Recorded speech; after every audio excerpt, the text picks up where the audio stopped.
Welcome, everyone. Elle Ingalls here, creator of the pressure-free method, the on-the-go stress management method. And tonight is night 2 of a series I'm doing, inviting coaches from around the world to come in and share their expertise to help us sleep better, help us perform better, help us reduce performance anxiety, and really get some of the results that we desire in our life. Sometimes it just takes one flip of the switch, one tip or one strategy. And that is my purpose of sharing with all my colleagues. So tonight I have a wonderful new colleague who's pretty new to the game. And I'm so inspired by her. She reminds me of me a little bit when I was younger, like just go for it and do it messy, just go for life. This is Jini Song. And Jini, I'd love for you to share a little bit about, you're not even from this country, so from the US, but share a little bit about yourself and how you got into the mental performance game. Hello. First, thank you, Elle, in inviting for me here. My name is Jini Song. I'm originally from South Korea, and I'm mental performance coach. I work with athletes, coaches, performers like you that may want to cope better with daily stresses at work or in life. So yeah, I'm very glad to be here. I love how you said it's not just for athletes. Like sometimes people think mental performance coaches are just for athletes, but we also Mm-hmm. coach a lot of executives. I coach executives. I coach Mm-hmm. people in all sorts of professions.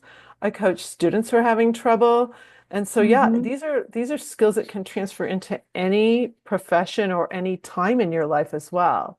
Yeah, Um, absolutely. Mm-hmm. so yeah, you came here from South Korea. Now, did you come here to do your master's? Yes, I got here like 3.5 years ago to study my master's in sports psychology. Oh, wonderful, hmm wonderful. And who do you typically work with? So I typically work with student athletes. So luckily the school I work with, they were in Division 1 school. So I could work with Division 1 men's basketball team for about 2 years in the mental performance. And I work with my majority of clients in basketball because I'm a big fan of basketball, and that's how I start to work in that basketball field. So I usually work with basketball and coaches and the teams. So I saw a picture of you and I actually posted it on LinkedIn of you Yeah. with it is a WNBA player. Like, Oh, there was the conference I joined. Yeah, it was a fantastic opportunity.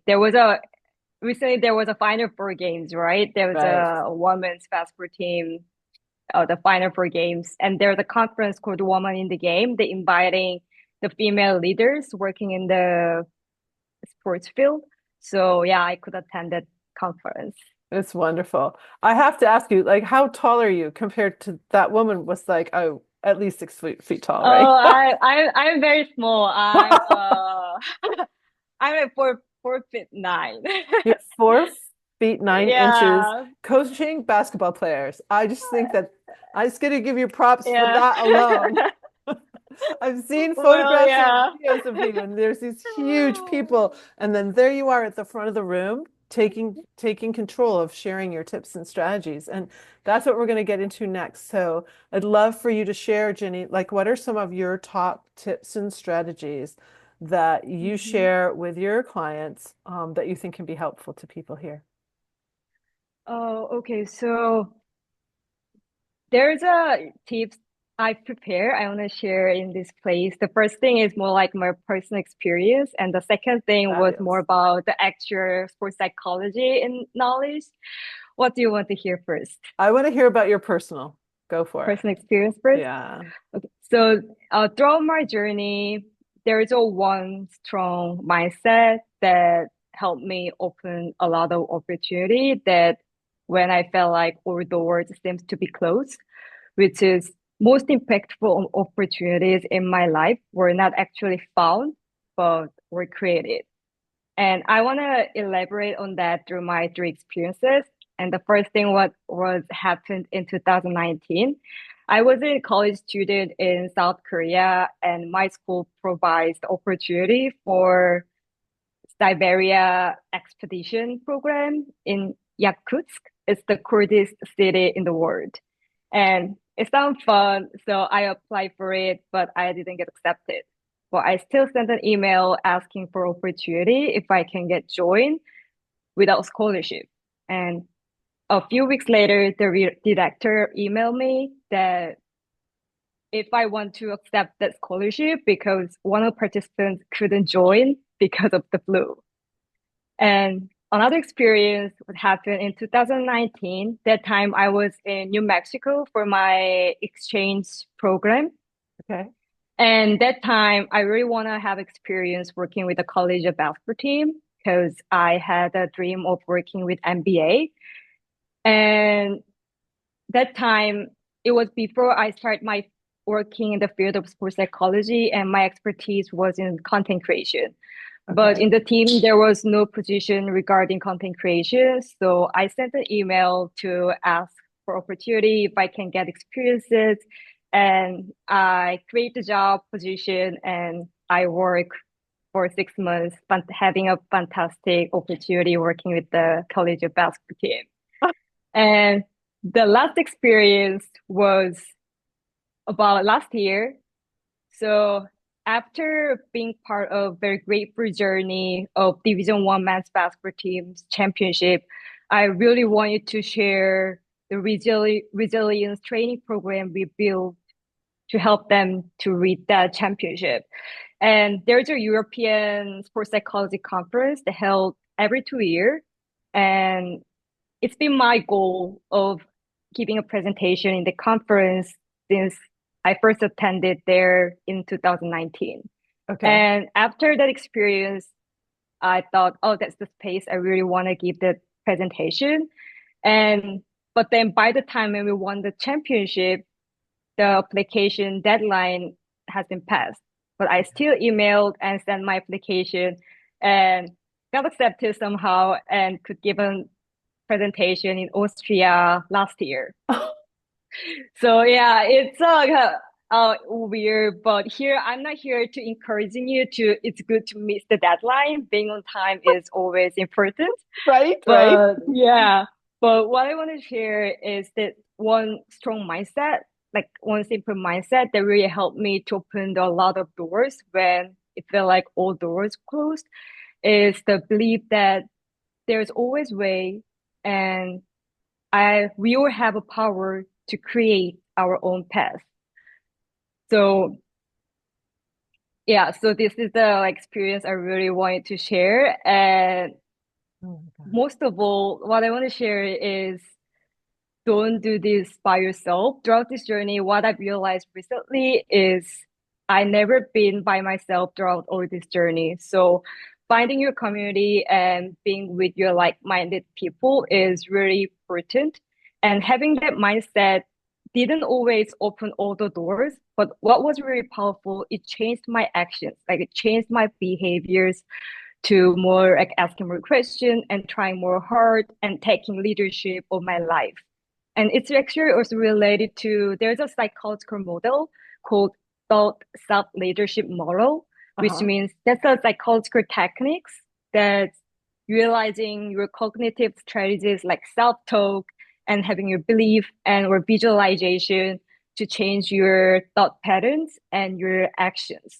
Mhm, mhm. So yeah, that's a one mindset that I really wanted to share, which is, yeah, believing that there's always way and you have a power to create your path rather Oh my than just gosh. finding the opportunities. I Yeah. love that so much. I have a phrase I use a lot with my clients. It's just stand in full belief. Like you Mm-hmm. said, I mean, the deadline's over, but you can still ask. You don't know. And Right, there's all right. these little times in our lives where it just kind of like we went one way or another way, but that persistence might have Mm-hmm. changed that a little bit. I love it so much. Mm-hmm. Thank you for sharing that. That's really powerful.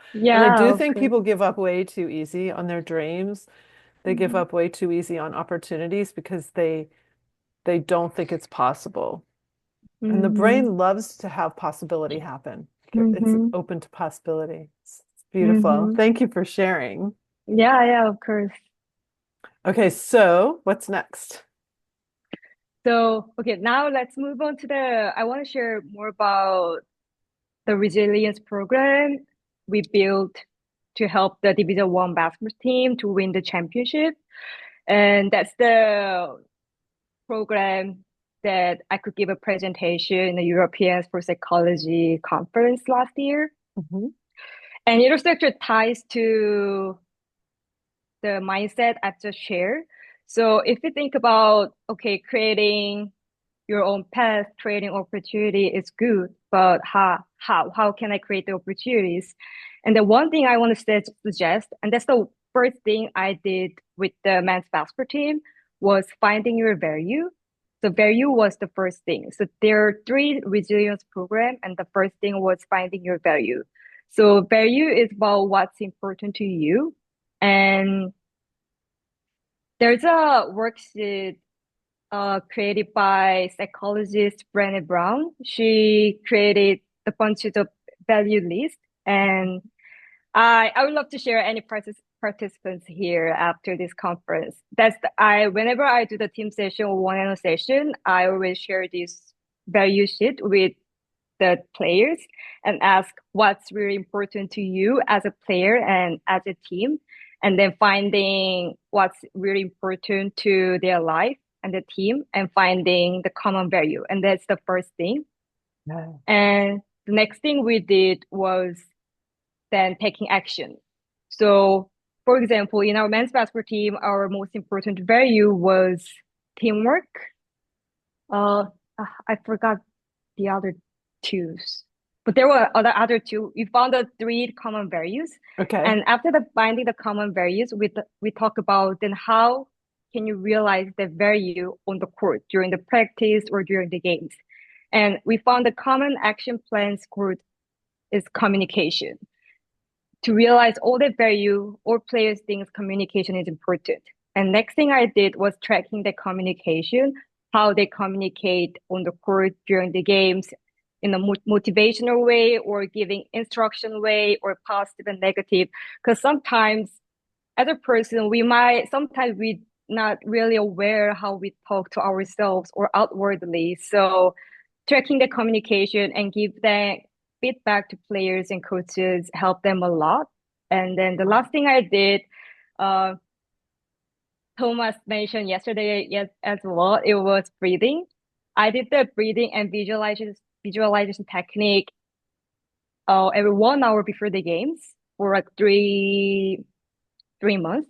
And when I asked feedback to players, it really helped them reduce performance anxiety and improve their focus. So the three things, finding your values and finding the common action plan, because talking about all the mental aspects is good, but what's more really important is taking action and Mhm. finding the common action plan, taking an action. And then the last thing is practicing breathing and visualization really helps them reduce anxiety and improve focus. And for here, the participants, I love to share the mindfulness and visualization technique I recorded after this session. Yeah, so Beautiful. Beautiful. Um, I'm so interested that you said that you tracked the communication on the court. yeah. That Mm-hmm. is truly fascinating. Like the Mm-hmm. self-talk and the talk between. Mm-hmm. Hmm. Cause yeah, cause actually one of my goal was as a high school kids growing up, really loving to watch basketball game. One thing that makes me fascinated was mental aspects of basketball. For example, during the free throw, nobody is blocking you, but the mental pressure makes the easy shot most difficult, right? And I was thinking after realizing the fact that after realizing the importance of mental aspects of the game, I was thinking, what if we can make this mentality really tangible? Like if you see the scoreboard, there were 3-point shots and 2-point shots that all about stats during the game. Coaches always print out the stats and seeing the records, and then that's how they run the game. But I was just thinking, what if we can also create the mental stats, and because that really impacts the game, even though you cannot see. So that's how I could create the communication tracking system. And when they actually see it, the coaches and players, they said like, "Oh, I wasn't aware of it. This is great." So yeah, I could help, but it's more like visible way. Yeah. I mean, Mm-hmm. that's so tangible. Mm-hmm. And we are, I mean, when you've played as long as those they've all played for so long, so they have patterns they're not even aware that they do. Mm-hmm. So that would be Right. so interesting. And even how they talk to their other members of the team, Mm-hmm. whether it's supportive or whether it's critical or what's going Mm-hmm. on, Right, And this right. is for any sport, but not just any sport, but any team, like a corporate Mm-hmm. team, a works Mm-hmm. team. How do they actually communicate and to track it? I think that's Mm-hmm. genius, really. It's really genius Mm-hmm. to get that granular about it. Yeah, I also had a again, building relationship is really important. Like as I mentioned earlier, when you have all these mental strategies to make your life better, having a really amazing support system is really important. And luckily, I have a associate head coach.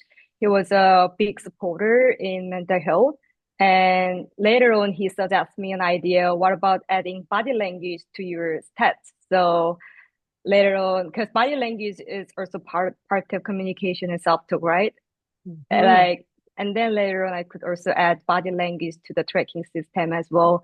Facial So it was expression all too. about, You could yeah, do facial collaboration. expression. Right, right. Wow. And Hmm. that's interesting about having that support system because I was going to ask you, like, how did the players accept you?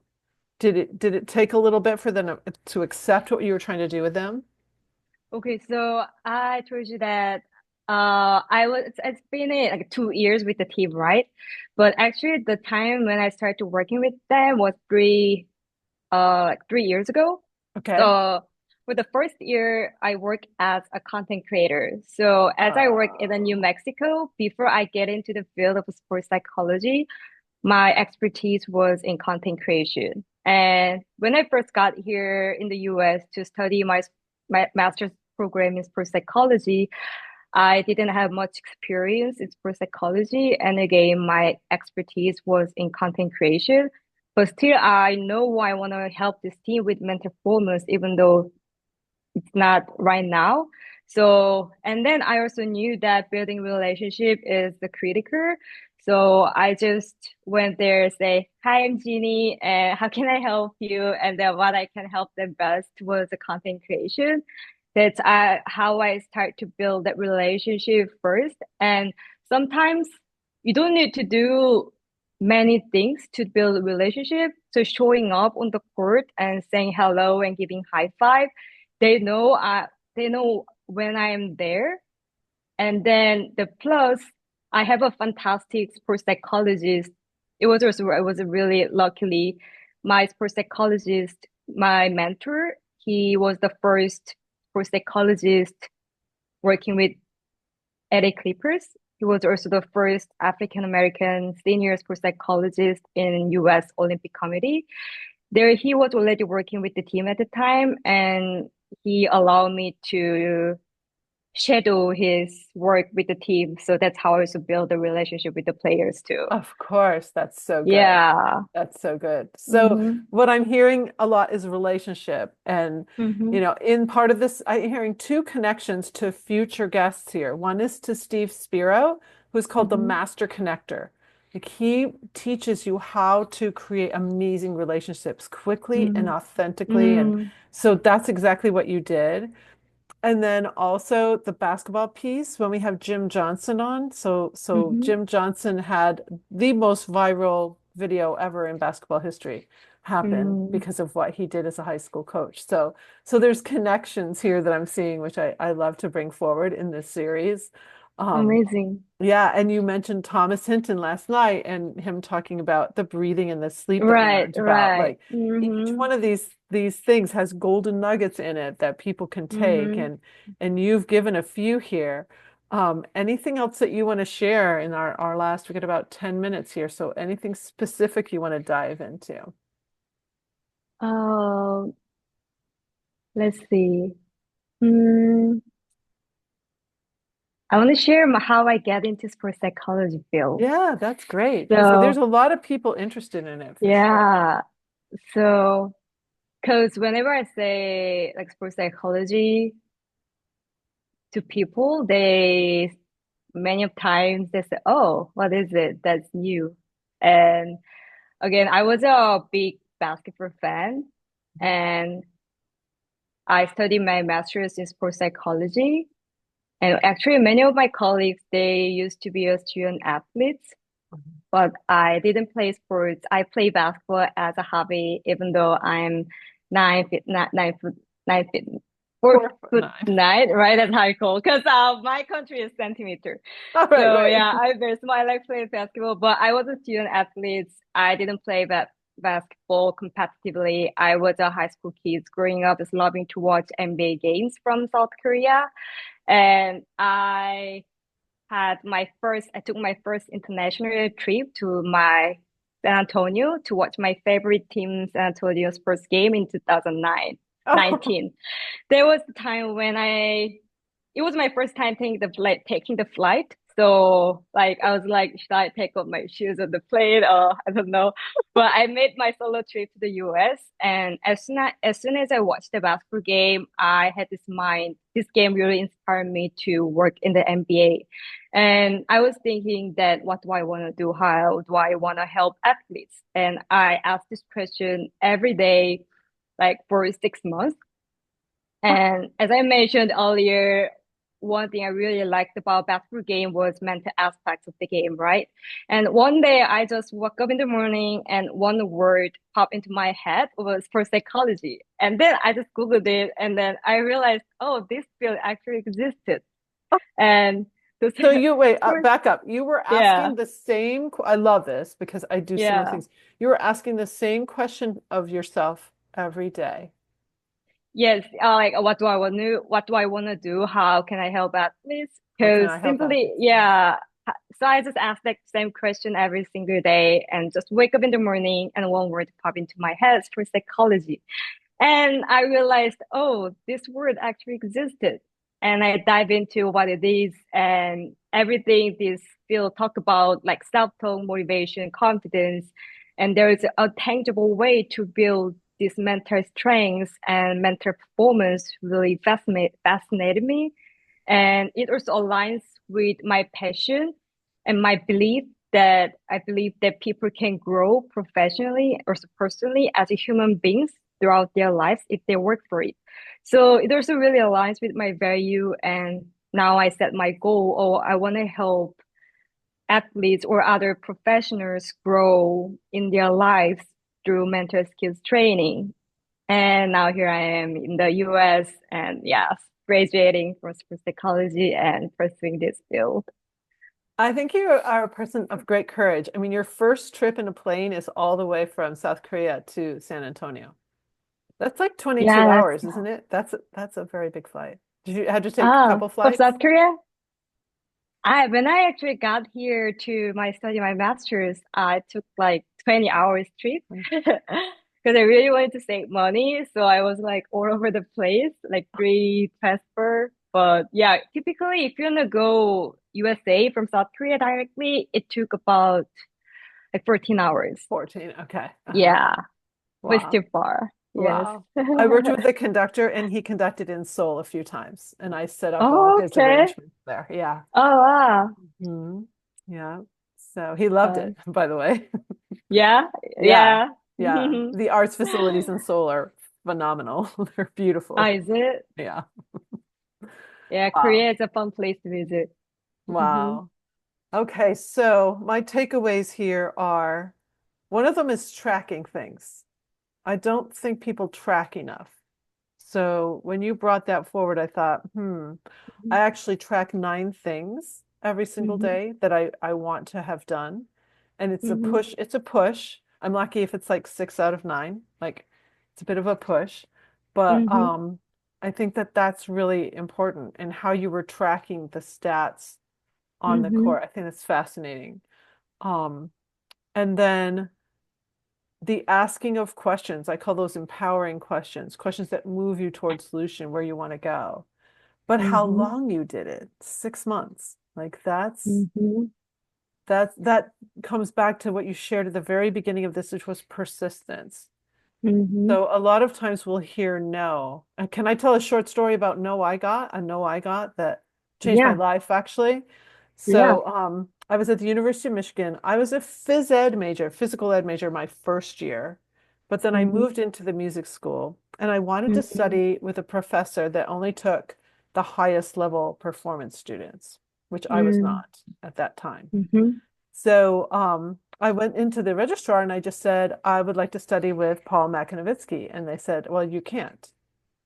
So I took my violin, I Yeah. walked down the hall, I knocked on his office door, and I later found out from friends, nobody does this, right? Like nobody does. I knocked on the door, I said, hello. My full name is my name then was Pamela Starrett. I go, I'm Pamela Starrett, and I would really love to study with you. And I wish I would like to play for you to see if you would take me as a student, right? So I Yeah. get out my violin. I play for this amazing teacher. Uh-huh. And he goes, Miss Starrett, you have such chutzpah. I will take you as a student. So it's like you shared this, like you go and you ask. Right, right. And Yeah. and what I also find is people at the very highest level as professionals will make time for you. Yes. They will Yeah. make time for Mm-hmm. you. It's really kind of the people in the next level that will say, no, I'm too busy. I don't have time for you. But the people at the very top will have time for you. Yeah, asking questions is really, really important. The In the beginning of this time, when you asked me about the conference I recently went, that's the also the program. They had a scholarship, and I passed the when I tried to apply it, I missed the deadline because yeah, Ginny, is this a I habit? wasn't a time person. Missing the deadline. It wasn't. It wasn't my the top of the priority at the time. Got it. It wasn't my top at the time. Oh my God, I feel like I said my image wrong here. Really good. No, it's Yeah, fantastic. yeah. But still, I had a connection on the LinkedIn with a chief development officer, but I hadn't seen her. I never seen her in person, but I sent her the message if I can still submit my application because I really wanted to make it. And she said deadline already passed, but if you can make it to Tampa, it was held in Tampa. I would waive your application. I'll waive your registration fee. So so it made my it's just like remind me of until you ask, like you never know. And again, it's not like I'm encouraging you. It's good to miss the deadline and not being on time. It's Right. never like that. Yeah. But again, sometimes the deadline the society gives you may not always align with your personal circumstances. But Mhm. still, you can try out and then, yeah, you may create your path too. And then there's always people, as you said, like willing to help and because they also have overcome their own challenges and they know how difficult it is. And now it's really grateful. They're willing to help others to guiding their journey throughout all these challenges. Mhm. So, It's really beautiful. Janae, I want hmm to thank you so much. Now, you have some really great special gifts for people. So we're going to make sure that those links on Facebook are going to be dropped hmm in. Give us about 15 minutes or so because we're going to close this and have some questions and answers for those who are on Zoom with us.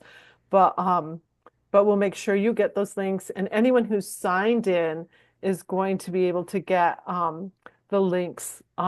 They will get the links at the end of this whole 3 week series with all the hmm information of all the speakers. So thank you so much, Jenny. We're going to close out Facebook and let me just do that first. There we go. And I'm going to also close out the recording. So Jenny, I'm so glad that you came and you were here, and we'll make sure everyone gets the great links for there. So we're going to stop.